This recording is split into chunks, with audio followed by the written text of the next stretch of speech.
एक ही यज्ञ अहम को भस्म कर देना। गुरु गीता के महामंत्रों की साधना से शिष्य के अस्तित्व का सद्गुरु की चेतना में लय होता है।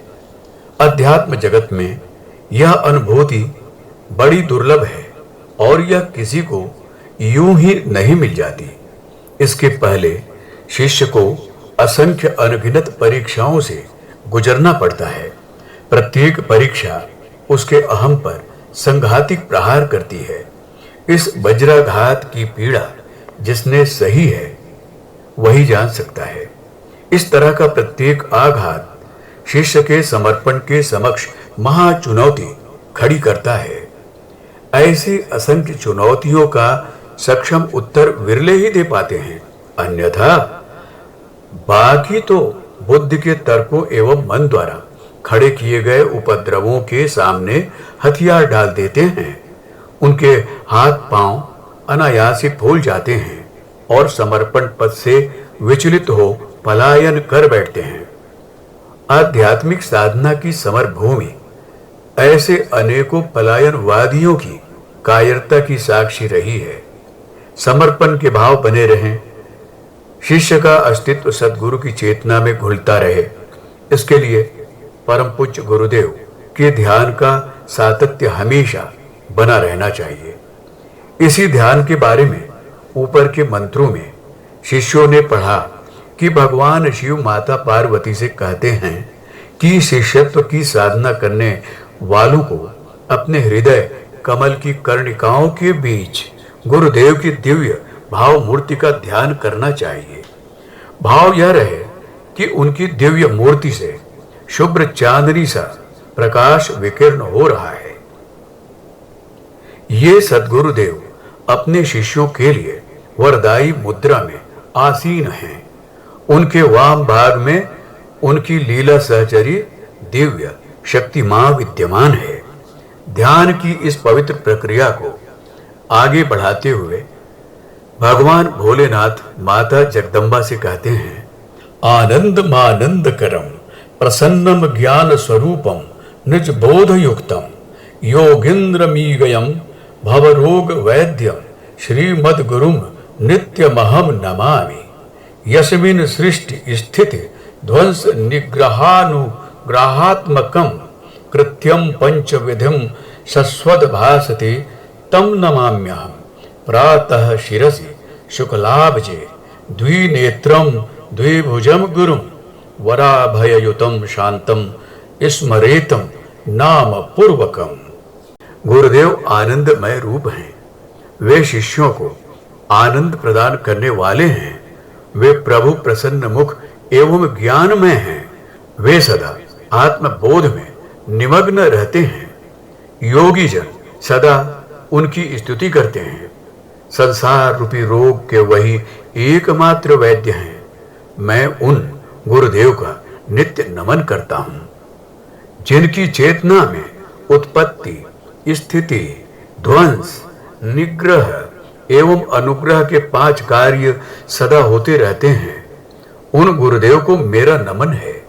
इस भाव से गुरुदेव को नमन करते हुए प्रातः काल सहस्त्रार दल कमल में शांत वराभय मुद्रा वाले, कृपा करुणा रूपी दोनों नेत्रों वाले, रक्षण पोषण रूपी 2 भुजाओं वाले गुरुदेव का नाम सहित स्मरण करना चाहिए। गुरु गीता के इन मंत्रों में सद्गुरु स्मरण एवं उनके ध्यान की महिमा है।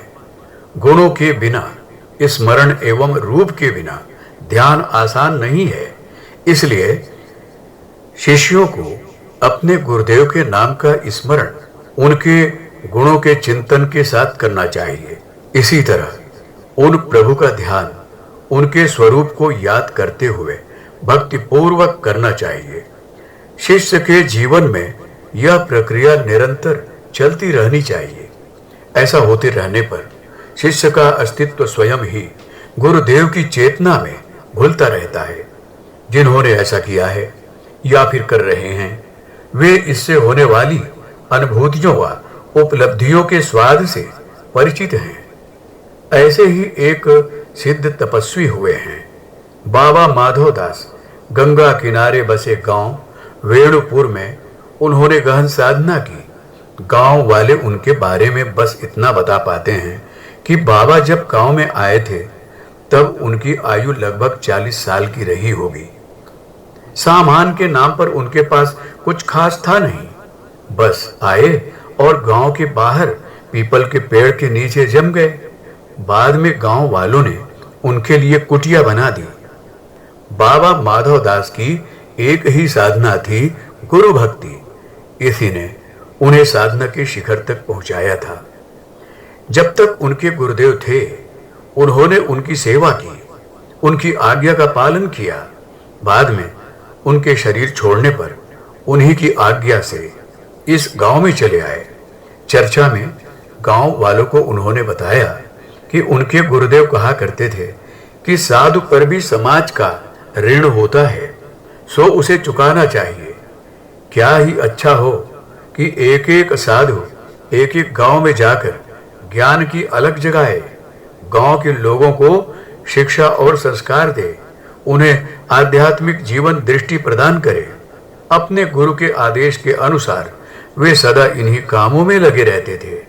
जब गांव वाले उनसे पूछते कि वह इतना परिश्रम क्यों करते हैं तो वे कहा करते कि गुरु का आदेश मानना ही उनकी सच्ची सेवा होती है। बस मैंने सारे जीवन उनके आदेश के अनुसार ही जीने का संकल्प लिया है। बाबा माधवदास वेणुपुर में लोगों से कहा करते थे, श्रद्धा का मतलब है समर्पण, यानी कि निमित्त मात्र हो जाना। मन में इस अनुभूति को बसा लेना कि मैं नहीं तो। गुरु भक्ति का मतलब है कि हे गुरुदेव, अब मैंने स्वयं को समाप्त कर दिया है, अब तुम आओ और मेरे हृदय में विराजमान हो जाओ। अब मैं वैसे ही जीऊंगा जैसे कि तुम जिलाओगे। अब मेरी कोई मर्जी नहीं, तुम्हारी मर्जी ही मेरी मर्जी है। माधव दास जैसा कहते थे वैसा ही उनका जीवन भी था। उनका कहना था कि शिष्य जिस दिन अपने आप को शव बना लेता है उसी दिन उसके गुरुदेव उसमें प्रवेश कर उसे शिव बना देते हैं। जिस क्षण शिष्य का अस्तित्व मिट जाता है उसमें सद्गुरु प्रकट हो जाते हैं। फिर सारी साधनाएं स्वयं होने लगती हैं, सभी तप स्वयं होने लगते हैं। शिष्य को यह बात हमेशा ध्यान रखना चाहिए कि सत्कर्म एक ही है जिसे हमने ना किया हो बल्कि हमारे माध्यम से स्वयं गुरुदेव ने किया हो। जो भक्ति अहंकार को लेकर बहता है वह कभी पवित्र नहीं हो सकता। उसके प्रवाह के सानिध्य में कभी तीर्थ नहीं बन सकते। शिष्य के करने लायक एक ही यज्ञ है, अपने अहम को भस्म कर देना।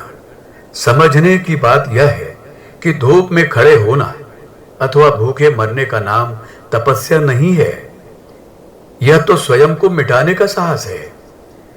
यही तपस्या करना है। शिष्य धर्म को निभाने वाले बाबा माधव दास सारे जीवन यही तप करते रहे। इसी महातप से उनका अस्तित्व जन जन के लिए वरदान बन गया। पर यदि कोई उनसे उनकी उपलब्धियां की बात करते तो वे हंस पड़ते और कहते, और मैं हूं ही कहां, ये तो गुरुदेव हैं जो इस शरीर को चला रहे हैं और अपने कर्म कर रहे हैं। इस सत्य के नूतन आयामों को अगले मंत्रों में स्पष्ट किया गया है। पुस्तक गुरु गीता, लेखक डॉक्टर प्रणव पंड्या। हमारे YouTube चैनल को सब्सक्राइब करें और बेल आइकन को दबाएं ताकि आपको नोटिफिकेशंस मिलते रहें।